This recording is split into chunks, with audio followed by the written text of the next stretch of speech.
Hello and welcome to BIS Talks, and I am here to give you a brief talk about the Medical Devices Management System, MDMS. Under IS 23485-2019. This standard is a merger of three standards.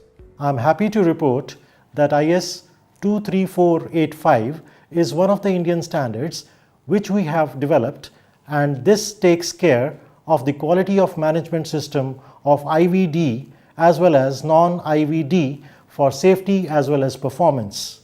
Now, let me take you into the world of IS 23485-2019 standard.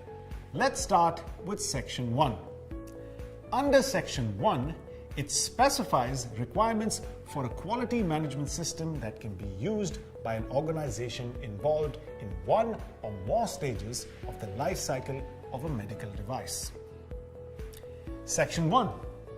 Medical devices quality management systems requirements is like an upgraded version that includes a quality management system from 2016, that is ISO 13485-2016 medical devices is a quality management systems that is required for regulatory purposes. Under life cycle of medical devices, quality management systems requirements include design and development, production, storage and distribution, installation, servicing, final decommissioning and disposal of medical devices, and technical support. Now, let's come to Section 2. Medical devices, essential principles of safety and performance of medical devices. Under Section 2 come the general essential principles and additional essential principles of safety and performance for both IVD, that is, in vitro diagnostic devices, and non-IVD medical devices. IS 23485 has been drafted in line with the international standards and national regulations. To adopt quality and observe continuous improvement in the core activities, medical device manufacturers should have an effective quality management system operational in their organization. As we know, the presence of QMS demonstrates the commitment of the manufacturer to quality. The demonstration of compliance of the essential principles establishes that the resulting medical devices are also safe to use and perform as intended throughout their life cycle.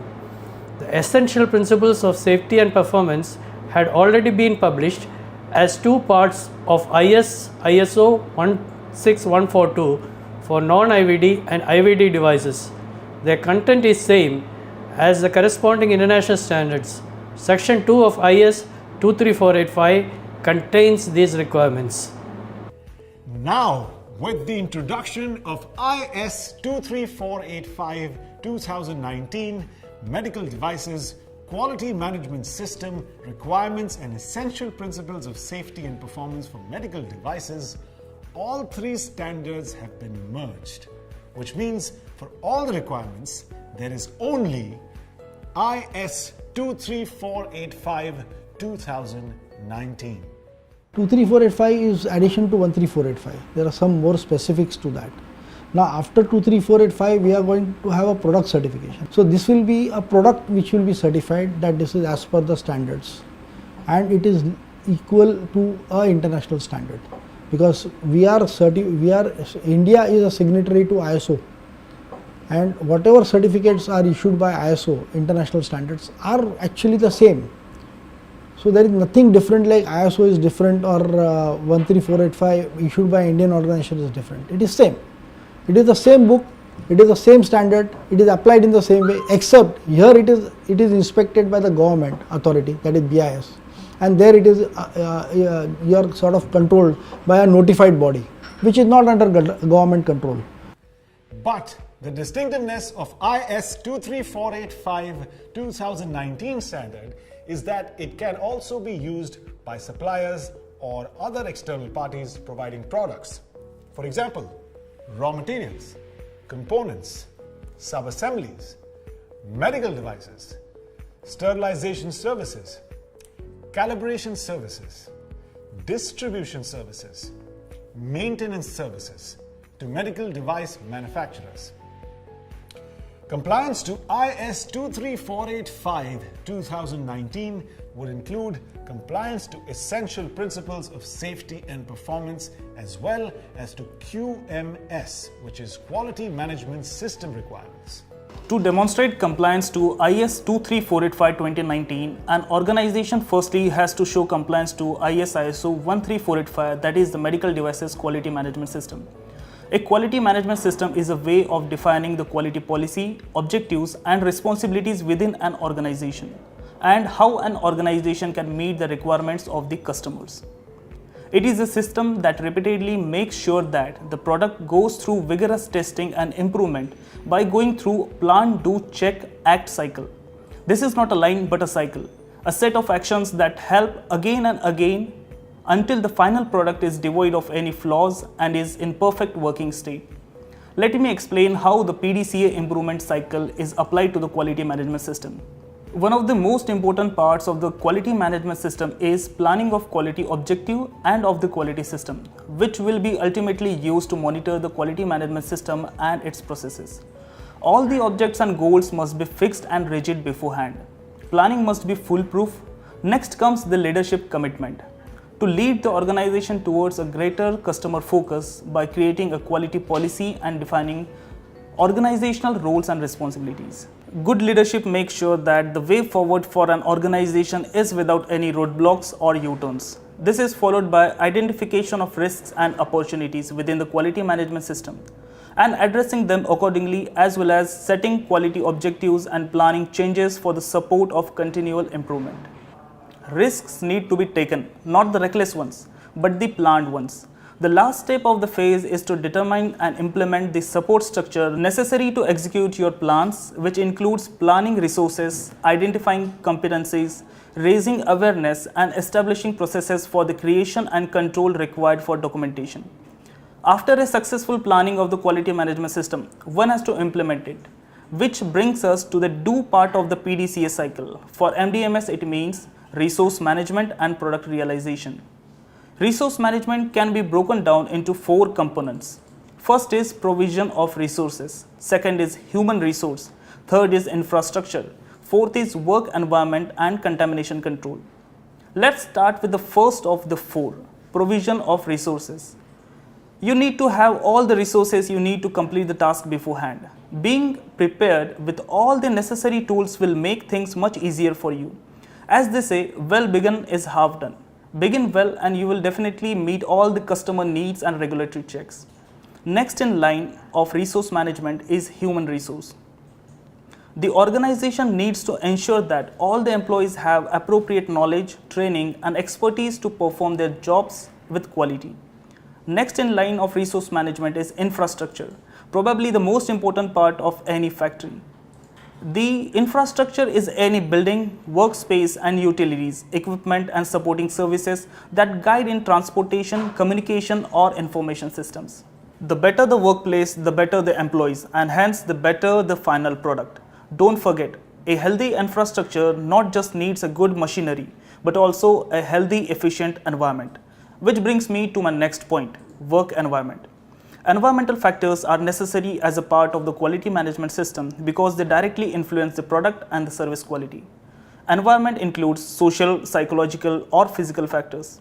If you want your organization to do well, then your employees need to be fit as a fiddle, physically and mentally. And while dealing with medical products, it is of prime importance that the environment is clean and sterile.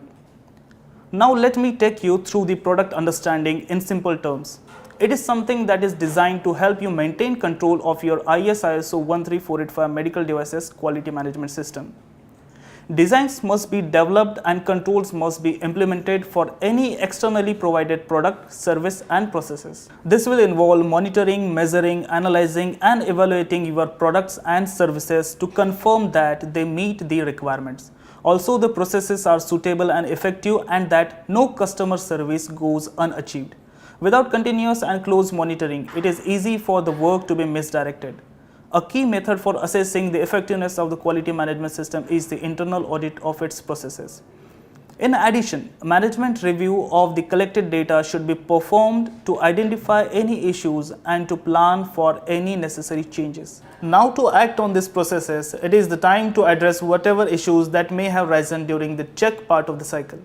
Improvement is the name of the game, and action steps will need to include addressing non-conformities through corrective and preventive actions and by treating the non-conformities. Whatever flaws were discovered should be dealt with now. Are we done? No. We are done with one round. Time for the next one. Planning. Yes, we have completed one cycle and we are ready to start again and put plans in place for further improvement. Remember, it's a cycle. The internal audit findings during the check phase may have necessitated action step during the act phase. If so, you will have to make changes during the plan phase to meet the new requirements in the following do phase. The management review will take into account the results of internal audit as well as any corrective actions taken to provide planned resources to support the necessary changes. This of course will lead us to another do phase and on through the cycle. With each process, the whole cycle will keep getting simpler and more efficient. Only such a thorough process can make sure we have high quality medical products which leaves no stones unturned in the efforts of saving lives, and such products can easily find acceptance among top medical professionals.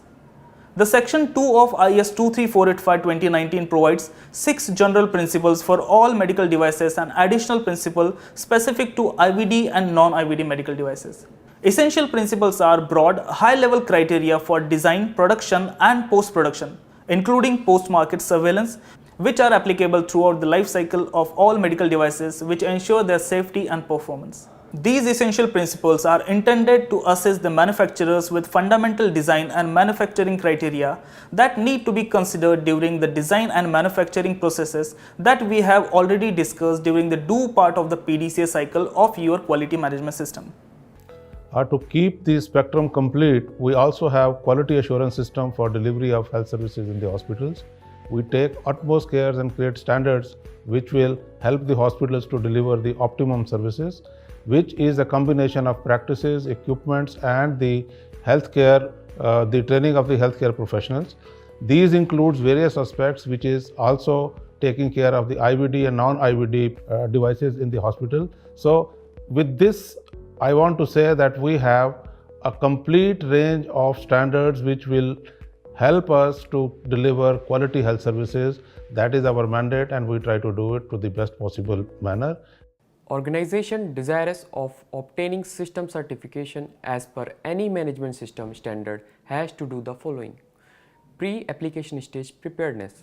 Understand the requirement of the standard, implement the standard and prepare documents as required by the standard. Conduct training program for the employees to develop a shared understanding of the tasks to be performed. Lay down the objectives, norms and measure progress against them. Establish policy, identify risks and opportunities. Institutionalize internal audit and management review. Application to BIS. Application can be submitted online through the MSCD portal on BIS website.